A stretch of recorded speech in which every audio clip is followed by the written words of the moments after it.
नमस्कार, एनडीटीवी राजस्थान देख रहे हैं आप। मैं हूं अनिल ठाकुर। चलिए शुरुआत करेंगे बुलेटिन की। सुबह के 10 बज रहे हैं। आइए हम आपको दिखाते हैं अब तक की 3 बड़ी खबरें। पहली खबर जोधपुर से है, जहां सीएम भजनलाल 1 दिवसीय दौरे पर रहेंगे।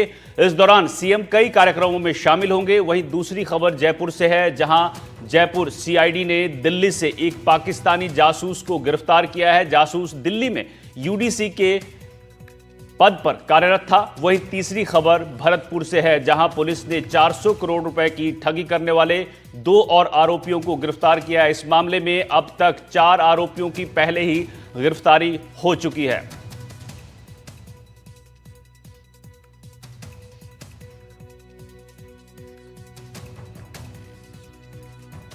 तो जोधपुर दौरे पर रहेंगे सीएम भजनलाल शर्मा। साथ ही 400 करोड़ की ठगी पर कार्रवाई हुई है, 2 और आरोपियों को पकड़ा गया है।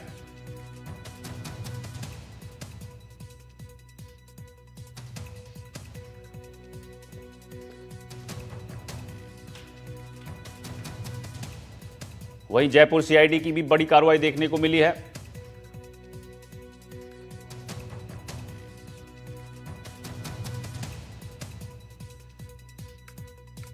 ₹400 करोड़ की ठगी करने वाले 2 और आरोपियों को गिरफ्तार किया गया है भरतपुर में।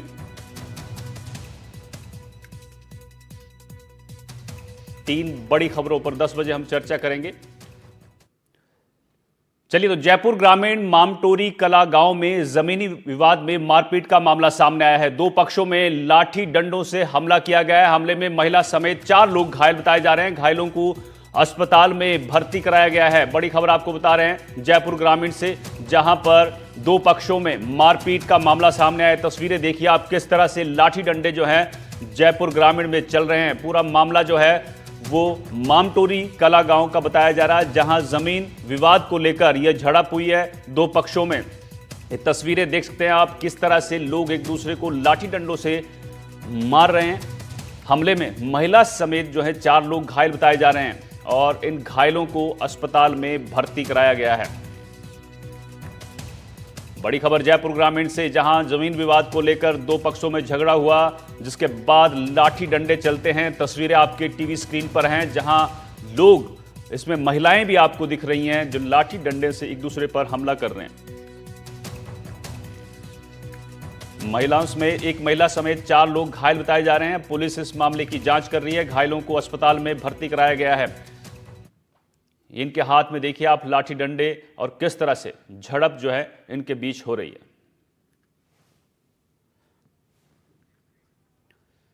अब ये मारपीट का वीडियो सोशल मीडिया पर वायरल है। जयपुर ग्रामीण से आपको खबर बता रहे हैं।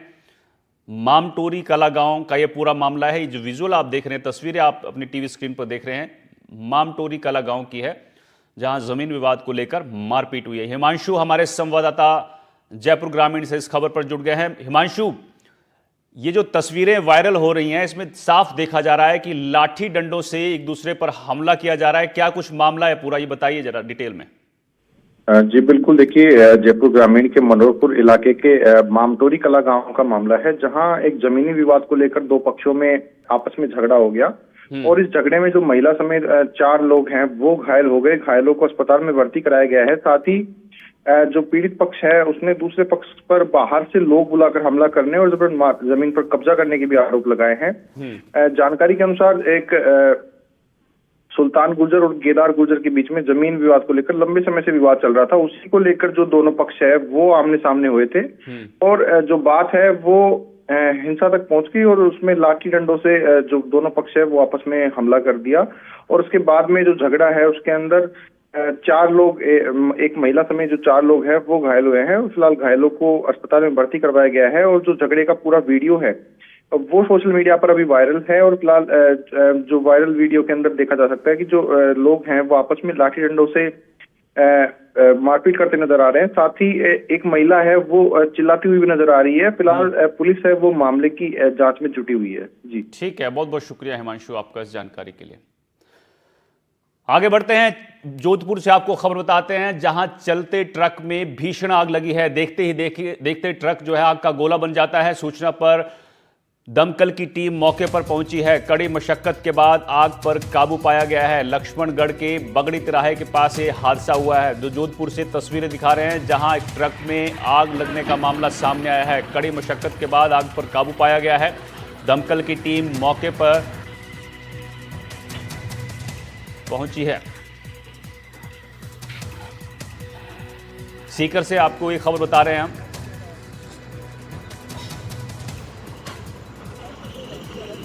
जहां ट्रक में आग लगी है, तस्वीरें देख सकते हैं आप। सीकर के लक्ष्मणगढ़ के बगड़ी तिराहे के पास यह हादसा हुआ है, जहां पर चलते ट्रक में भीषण आग लग जाती है और दमकल की टीम को बुलाया जाता है, लेकिन देखते देखते ही आग का गोला ट्रक बन जाता है। कड़ी मशक्कत के बाद आग पर काबू पाया गया है, लेकिन ट्रक को काफी नुकसान पहुंचा है। सीकर जिले के लक्ष्मणगढ़ कस्बे स्थित नेशनल हाईवे 52 पर बीती देर रात का पूरा मामला है, जहां अचानक चलते ट्रक में आग लग गई। देखते ही देखते आग ने ट्रक को अपने कब्जे में ले लिया। ट्रक चालक की सूझबूझ के कारण हादसा टल गया। उधर उदयपुर में रेजिडेंट डॉक्टर की मौत को लेकर रेजिडेंट डॉक्टर्स का प्रदर्शन तेज हो गया है। डॉक्टर के कार्य बहिष्कार और हड़ताल का असर अस्पताल पर दिखने लगा है। स्वास्थ्य व्यवस्था प्रभावित होने लगी है। जयपुर में भी मांग के समर्थन में डॉक्टर्स ने पेन डाउन का ऐलान किया है। उदयपुर के RNT मेडिकल कॉलेज के PG हॉस्टल में डॉक्टर रवि शर्मा की मौत के बाद रेजिडेंट्स डॉक्टर्स की हड़ताल जारी है। हड़ताल का आज 8वां दिन है। मांगे पूरी ना होने पर रेजिडेंट यूनियन के 4 सदस्य कल सुबह 10 बजे से भूख हड़ताल पर बैठ गए। उदयपुर के जो डॉक्टर भूख हड़ताल पर बैठे हैं, उनमें resident doctor Jatin Prajapati, doctor Tejpal Yadav, doctor Gaurav और डॉक्टर शालू भूख हड़ताल पर बैठे हैं। डॉक्टरों का कहना है कि जब तक डॉक्टर रवि को न्याय नहीं मिलेगा और दोषियों पर कार्रवाई नहीं होगी, तब तक आंदोलन जारी रहेगा। उदयपुर में प्रदर्शन कर रहे डॉक्टरों की मांग है कि प्रशासनिक लापरवाही की वजह से मौत हुई है। इस मामले में संवेदनशीलता बरतते हुए न्याय संगत कदम उठाए जाएं। प्रदर्शनकारियों की मांग है कि आरोपियों के खिलाफ आपराधिक धाराओं के तहत मुकदमा दर्ज कर कानूनी कार्रवाई की जाए। मृतक डॉक्टर के खिलाफ परिजनों को उचित मुआवजा राशि तत्काल प्रभाव से दी जाए।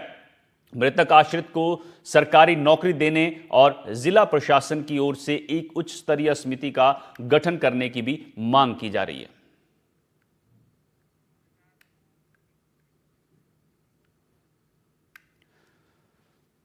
तो दीपक, हमारे संवाददाता इस खबर पर ज्यादा जानकारी के साथ जुड़ गए हैं। दीपक, रेजिडेंट डॉक्टर जो हैं वो डॉक्टर रवि शर्मा की मौत हुई थी करंट लगने से, अब वहां पर न्याय की उम्मीद लगाए बैठे हुए हैं और पेन डाउन स्ट्राइक का उन्होंने ऐलान किया है। साथ ही बाकी डॉक्टर रेजिडेंट डॉक्टर्स जो हैं वो 8 दिन से धरने पर हैं। क्या कुछ ताजा जानकारी है जयपुर से? बिल्कुल, इस समय मैं रेजिडेंट डॉक्टर है, आप देखेंगे किस तरह से यहाँ पर और अपनी विभिन्न मांगों को लेकर हमको न्याय चाहिए, कार्रवाई को लेकर ये लोग हमको न्याय चाहिए, मांगे वो लगातार कर रहे हैं। रेजिडेंट डॉक्टर से बातचीत करेंगे। क्या आप लोगों को अभी ड्यूटी पर रहना चाहिए था, लेकिन आप यहाँ पर है और क्या मांग कर रहे हैं? जैसा कि आपको पता है, RNT मेडिकल कॉलेज के अंदर 18 जून की रात को हमारे एक युवा चिकित्सक की वाटर कूलर से करंट लगने से मृत्यु हो जाती है और उसके बाद आज 8 दिन हो जाते हैं। सरकार द्वारा किसी भी प्रकार का कोई भी रेजिडेंटों की वहाँ पर सुध नहीं ली जाती है, ना उनसे वार्ता किया जाती है। इस महीने में तीसरी ये घटना है। कब तक सरकार रेजिडेंट डॉक्टरों को मरने देगी? कब हमें न्याय मिलेगा? हर महीने आके हमारे को यही करना पड़ता है। कब हमें सुरक्षा मिलेगी? कब हमें सेफ्टी मिलेगी? आज इतना इंफ्रास्ट्रक्चर खराब है, एक वाटर कूलर से एक युवा चिकित्सक की जान चली जाती है और सरकार सो रही है। तो हम सभी रेजिडेंट आक्रोशित हैं और पूरे राजस्थान के अंदर, पूरे प्रदेश के अंदर प्रदर्शन हो रहा है। मैं आपको बताना चाहूँगा, RNT उदयपुर के रेजिडेंट पिछले 8 दिनों से संपूर्ण बहिष्कार पर बैठे हैं। वहाँ पर कंप्लीट शटडाउन है, इवन इमरजेंसी सर्विसेज भी बंद है। कल से यानी 25 तारीख से अजमेर, बीकानेर और कोटा के सभी रेजिडेंट हड़ताल पर हैं, संपूर्ण बहिष्कार पर हैं। और आज जो है हम लोगों का ये चौथा दिन है। हम सांकेतिक रूप से विरोध प्रदर्शन कर रहे हैं। 2 घंटे का हमारा ये कार्य बहिष्कार है, लेकिन अगर सरकार निर्णय नहीं लेती है तो 24 घंटे के अंदर SMS भी इस हड़ताल के अंदर शामिल होगा और हमें भी मजबूरन हम मजबूरन हमें ये एसएमएस को भी कंप्लीट शट डाउन करना पड़ेगा, क्योंकि हमने काली पट्टी बांध ली, हमने 2 घंटे का विरोध प्रदर्शन कर लिया, लेकिन सरकार सुन नहीं रही है। अब मजबूरन हमें बड़ा कदम उठाना पड़ेगा, इसकी जिम्मेदारी सरकार की होगी। तो हमें न्याय चाहिए, डॉक्टर रवि शर्मा को न्याय चाहिए। 2 हमारी महत्वपूर्ण मांगे हैं, एक कि इसकी निष्पक्ष जांच हो और जो भी दोषी हैं उनको तत्काल प्रभाव से हटाया जाए।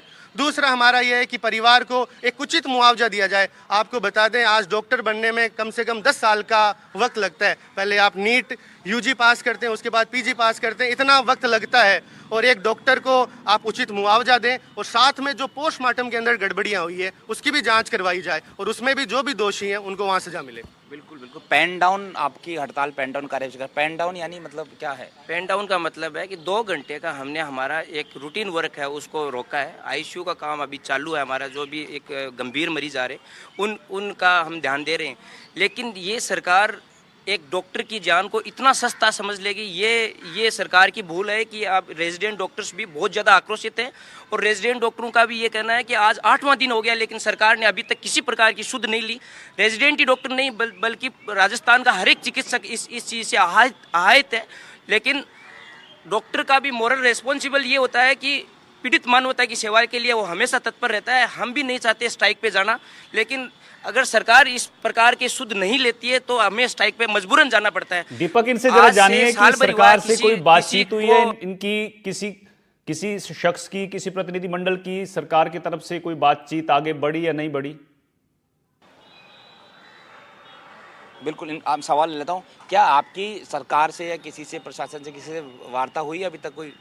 हमारे जो साथी रेजिडेंट्स हैं उदयपुर में, जो आज 8 दिन से वो हड़ताल पे हैं, उन लोगों की वार्ता हुई है। वहाँ पे 3-4 बार वार्ता हुई है, पर वो 3-4 बार ही वार्ता उनकी विफल रही है, क्योंकि उनकी जो मांगे हैं वो उन मांगों के साथ में वार्ता सफल नहीं हुई है उनकी। और जयपुर में आप लोग 4था दिन से पेन डाउन कर रहे, तो जयपुर में किससे बातचीत हुई? जयपुर में हम लोग सेक्रेटरी साहब से मिले हैं एक बार, और हमने एक बार ठीक है दीपक, यानी वार्ता चल रही है लेकिन सहमति नहीं बन पा रही है। उम्मीद है कि जल्द जो है इनकी मांगों पर सरकार जो है नजर डाले और उनको पूरी करे। आगे बढ़ते हैं। मिलावटी खाद के खिलाफ बड़ी कार्रवाई हुई है। 13 फर्टिलाइजर कंपनियों के लाइसेंस जो हैं वो सस्पेंड किए गए हैं। किशनगढ़ की कंपनियों के लाइसेंस बताए जा रहे हैं 14 दिनों के लिए सस्पेंड किए गए हैं। तय वक्त पर जवाब ना देने पर यह कार्रवाई हुई है। जवाब ना देने पर लाइसेंस जो हैं स्थायी रूप से रद्द किए गए हैं। कंपनियों पर बिना इजाजत अतिरिक्त खाद का निर्माण करने का आरोप, स्टॉक रजिस्टर में गड़बड़ी मिलने पर यह कार्रवाई हुई है। विभागीय नोटिस का जवाब ना देने पर भी यह एक्शन हुआ है। कृषि मंत्री किरोड़ी लाल मीणा के निर्देश पर कार्रवाई की गई है। कृषि मंत्री किरोड़ी लाल मीणा ने कहा है कि किसानों को जहर नहीं खाने देंगे, मिलावटी खाद फैक्ट्रियों को सील किया जाएगा। तो बड़ी खबर आपको बता रहे हैं, मिलावटी खाद के खिलाफ कार्रवाई की गई है। किशनगढ़ में 13 फर्टिलाइजर कंपनियों के लाइसेंस सस्पेंड किए गए हैं और 14 दिन के लिए यह कार्रवाई की गई है।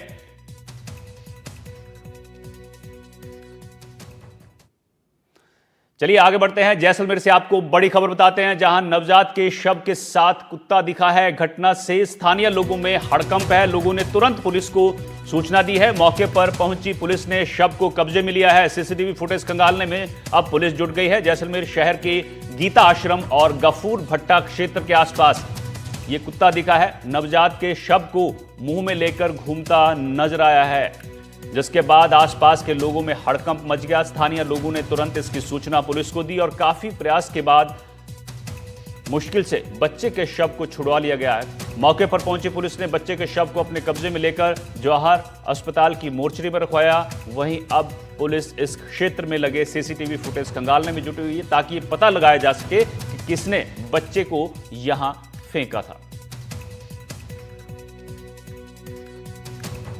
तो जैसलमेर से आपको एक खबर बता रहे हैं, जहां नवजात के शव को एक कुत्ता अपने मुंह में लिए घूम रहा था, जिसके बाद स्थानीय लोगों में हड़कंप है। पुलिस को सूचना दी जाती है। कड़ी मशक्कत के बाद नवजात के शव को कुत्ते से अलग किया जाता है और अब इसको मोर्चरी में रखवाया गया है। पुलिस सीसीटीवी इलाके के खंगाल रही है ताकि किसने इस शव को यहां फेंका है पता लगाया जा सके।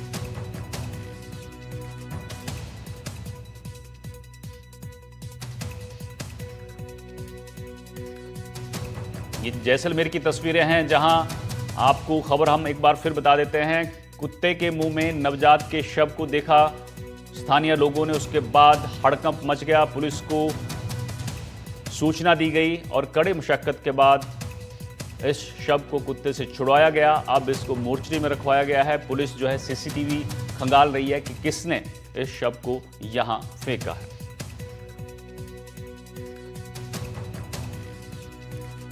स्थानीय लोगों में हड़कंप है।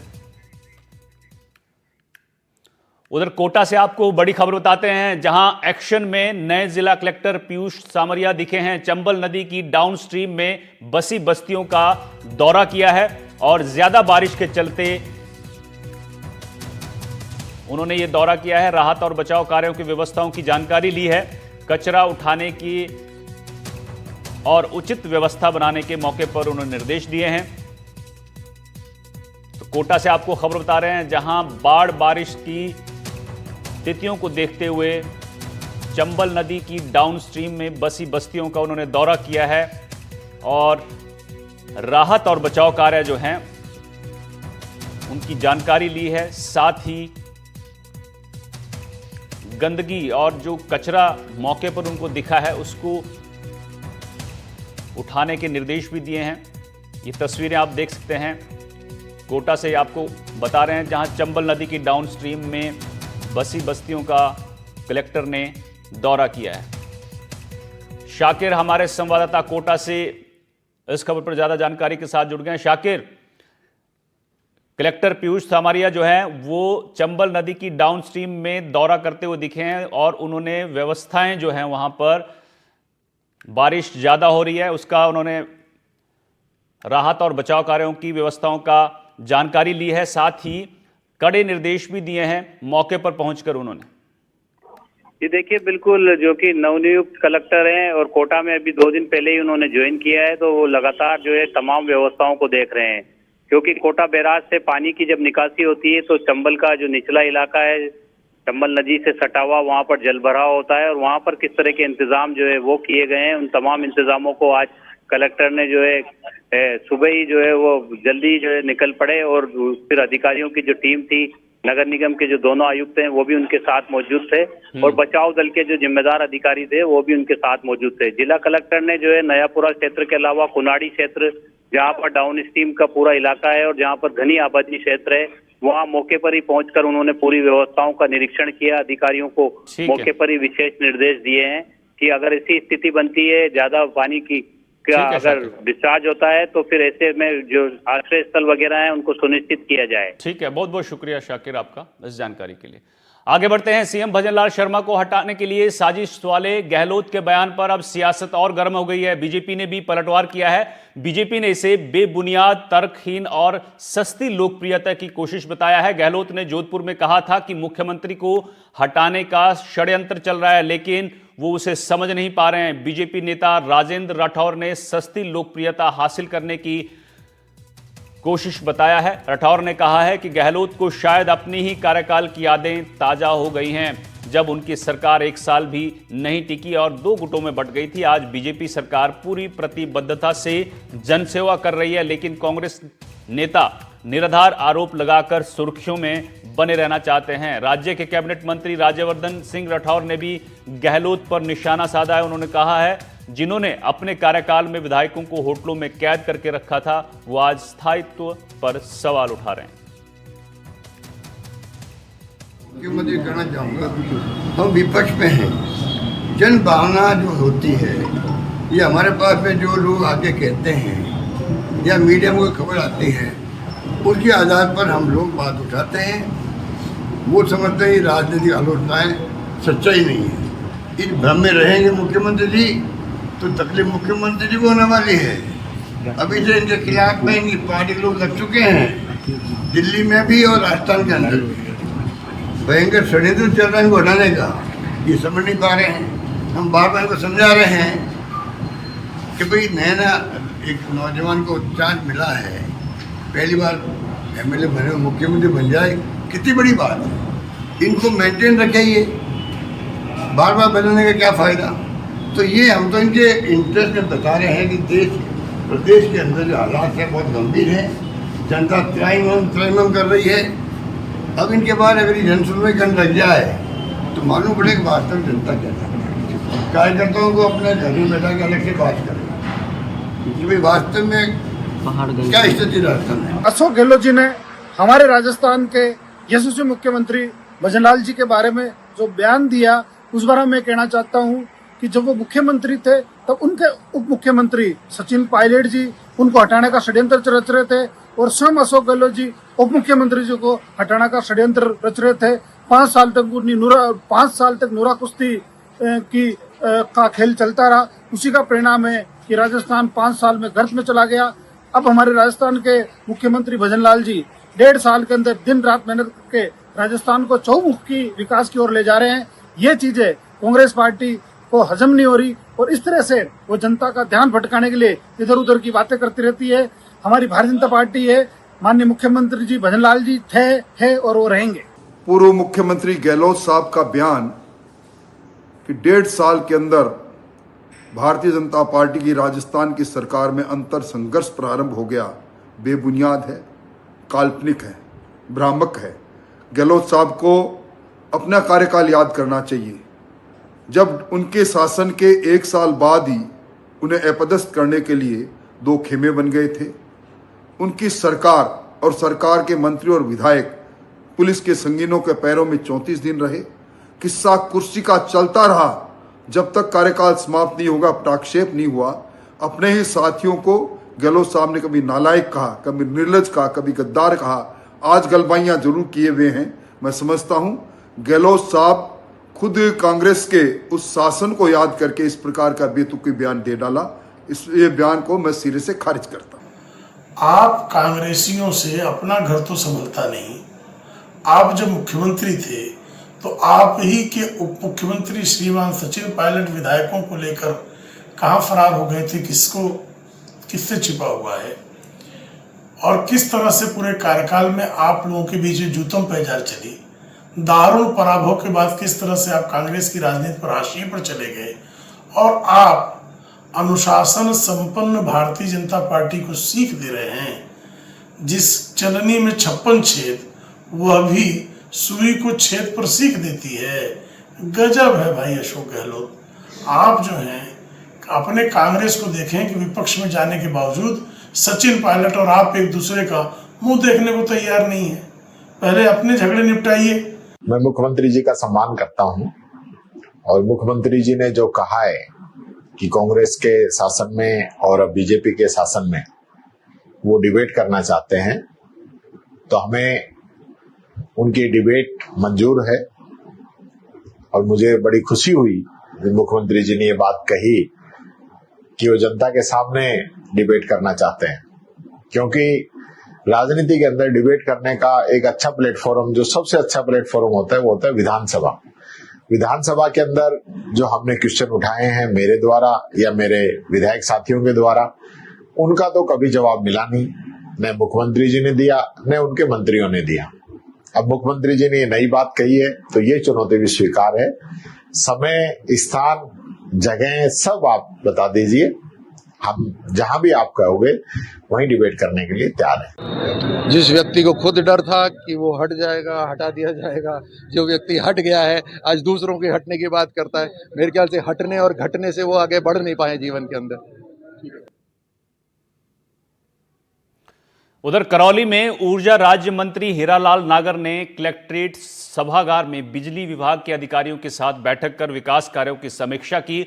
इस दौरान ऊर्जा मंत्री ने अधिकारियों को लोगों की शिकायतों का जल्द समाधान करने के निर्देश दिए हैं। मंत्री ने खासतौर पर कृषि कनेक्शनों को अहमियत देते हुए जल्द जारी करने का निर्देश दिया है। वहीं बैठक में ऊर्जा मंत्री ने अधिकारियों को जिले के दूर दराज के ग्रामीण इलाकों में बिजली की सप्लाई सुचारू रूप से जारी रखने का निर्देश दिया है। वहीं मंत्री ने पेयजल की सप्लाई के वक्त बिजली सप्लाई जारी रखने का निर्देश दिया।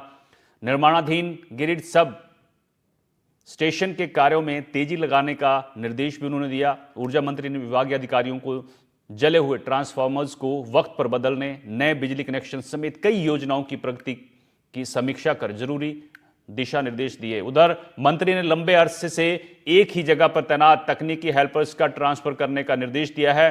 बैठक में कलेक्टर ने बिजली विभाग के कार्यों की नियमित समीक्षा का आश्वासन दिया। बैठक के बाद मंत्री ने कहा, सरकार बिजली इंतजाम को दुरुस्त करने के लिए हर संभव कोशिश कर रही है।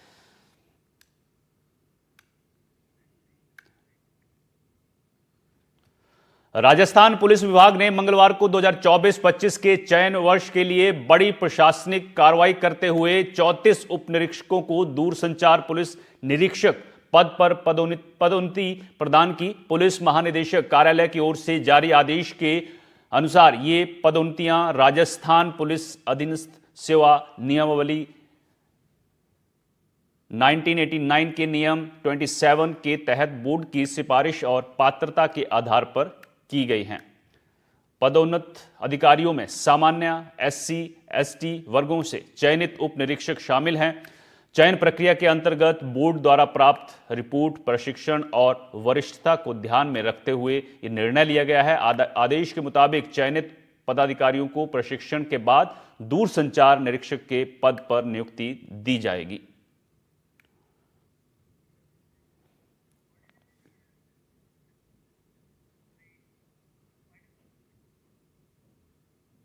फिलहाल वक्त है एक छोटे से ब्रेक का। आप देखते